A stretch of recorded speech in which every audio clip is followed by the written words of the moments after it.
Hello. Okay, so we are done with Unit 1, Skill 1. Moving on to Skill 2, which is evaluating and solving piecewise functions. Using the equation above, okay, we're just jumping right into example number 2. So we're going to use this equation. Remember that f of x equals the three pieces put together. It is one function of x, one equation that was built from pieces of these three different linear functions.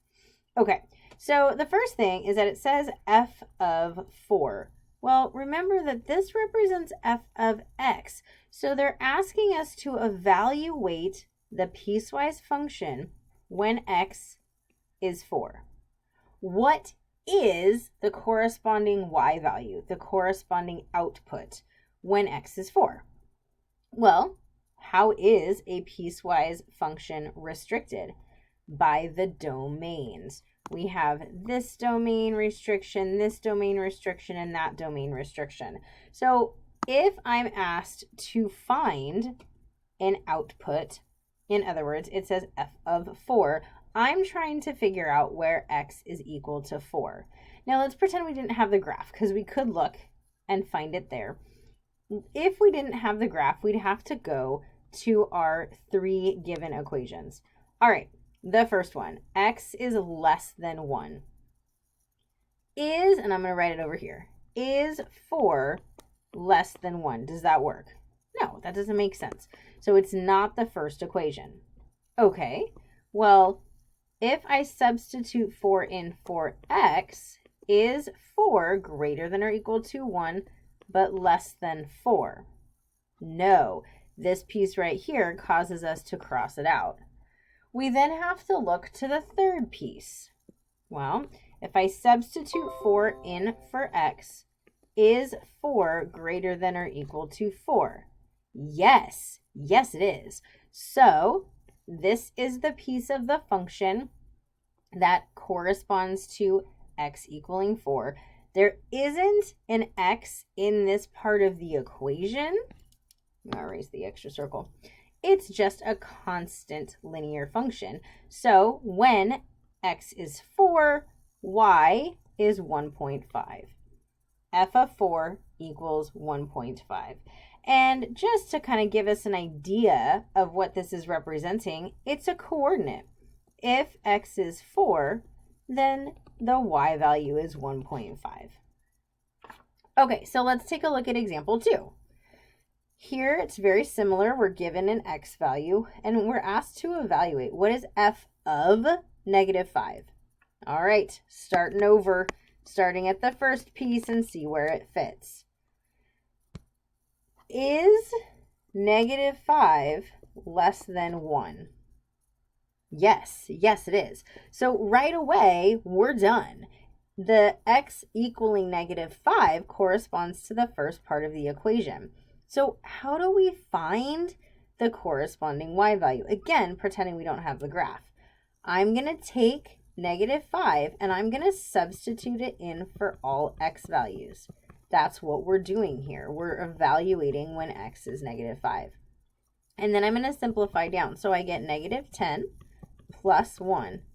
f of -5 is -9. And that's our final answer. I should have boxed this one also. Okay, so that's when we're given the input and asked to find the output. Well, this third one looks a little different. Now it says to find x. If you're asked to find x, you're going to go about this a little bit differently. You're going to set y equal to -5 for every piece in the piecewise function. If you think you're going to forget that, you need to write it down for every piece in the piecewise function. So let's go ahead and label these 1, 2, and 3. For the first one, I'm going to say that -5 is equal to 2x plus 1. Be careful. The first two examples, for example number 2, dealt with looking at the domain. This is a completely different type of problem. We're not going to look at the domain. we've set the first piece of the piecewise function equal to the given f of x value. We now need to solve for x. Okay, so then I have 2x is equal to negative 6 because I subtracted 1 to both sides. I'm isolating x, so if I divide by 2, we get that x is negative 3. Here's the last part of this type of problem. So back up with me. First, we realized that we were given f of x and we need to find x. Second part, we set the piece of that piecewise function equal to negative 5 and solved for x. The third thing that we need to do is see if it matches the domain. Is negative 3 less than 1? Yes. Yes, it is. So this is one of our solutions. But it didn't say find one of the solutions. It said find x. So we now go to the second part of our piecewise equation. And we take negative 5 and set it equal to negative 1/2 x plus 7/2. Well, I don't know about you, but I'd like to get rid of the denominator here. So I'm going to multiply my whole equation by 2. Distributing 2 inside of the quantity, I get negative 10 plus, nope, definitely not plus, equal to, the 2's cancel out, so I get negative x. Again, the 2's cancel out, and I get a plus 7. Let's keep solving. Pardon me. For x, we subtract 7 to both sides. So negative x is equal to negative 17. Divide by negative 1 to isolate x. X is equal to a positive 17. The third step in this type of a problem is to go to the domain restrictions. Is 17 greater than or equal to 1 but less than 4?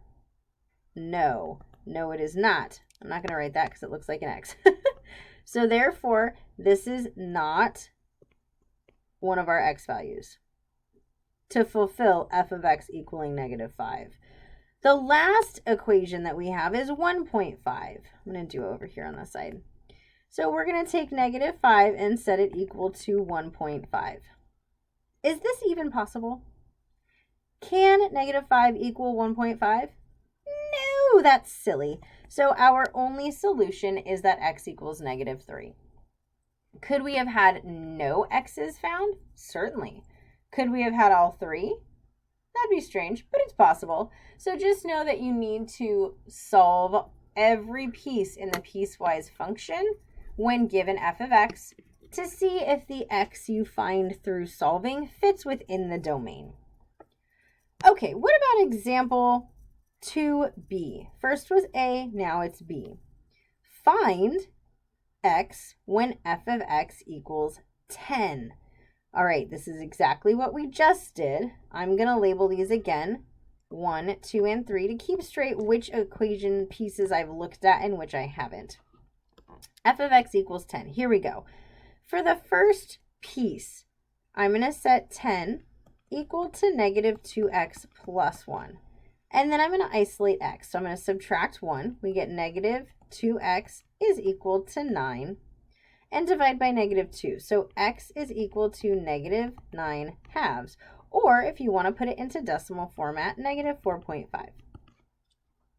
So let's go to the domain restriction set on this first piece and see, is negative 4.5 less than 2? Yes. Yes, it is. So this is one of our x values that will generate a y value of 10. But we're not done. Remember what I said on the last example. We have to keep going. You have to test every piece in the piecewise function. So going to the second one, I'm going to take 10 and set it equal to 3x minus 4. Solve for x with me. Let's add 4 to both sides. So we get 3x is equal to 14, and then divide both sides by 3. So x is equal to 14 thirds. Or if you want it in mixed number format, you can say 4 2/3. I didn't put it into decimal format because it's a repeating, never-ending decimal. If we were to say 4.67 per se, That's an approximation. It's not an equivalent answer. Okay, so leave it as either 14/3 or 4 2/3, please. Only approximate when asked. Let's take a look at the second restriction. Is 14/3 greater than or equal to 2? Yes. Is it less than or equal to 5? Yes. All right, here's a great example of how we might have two x values corresponding to that y value. But we're not done. We have one more piece. So let's set 10 equal to negative x plus 3. I'm going to subtract 3 to both sides. So negative x is equal to 7 and x is equal to negative 7 when we divide both sides by a negative 1. Going to that third and final domain restriction, is negative 7 greater than 5? Wah, wah, it's not. So this is not an x value that corresponds to a y value of 10. There were two answers. You could write them together. In fact, let's get into the habit of that, even though we did box them earlier. Let's get into the habit of writing our solution set as 1. So I'm going to say that x is equal to negative 9/2 and 14/3. You're more than welcome to use the decimal and mixed number format as we did for our ORs, but it's up to you. Just don't approximate. Sweet! We evaluated. We solved. Good work, everyone.